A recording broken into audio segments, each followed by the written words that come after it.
Saan ka pupunta? To-check ko lang si Kara. Baka okay na siya, yayain ka lang. Ay, iyaan mo muna siya.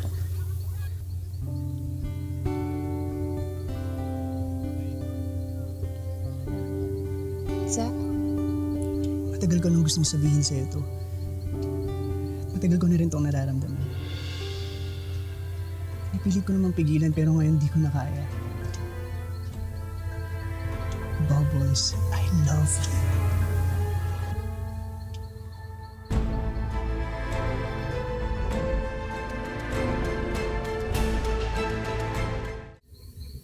Alam ko na bigla ka. Alam ko you did not see this coming.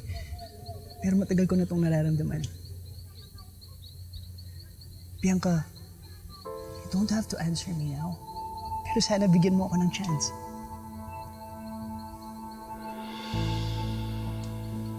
Kara?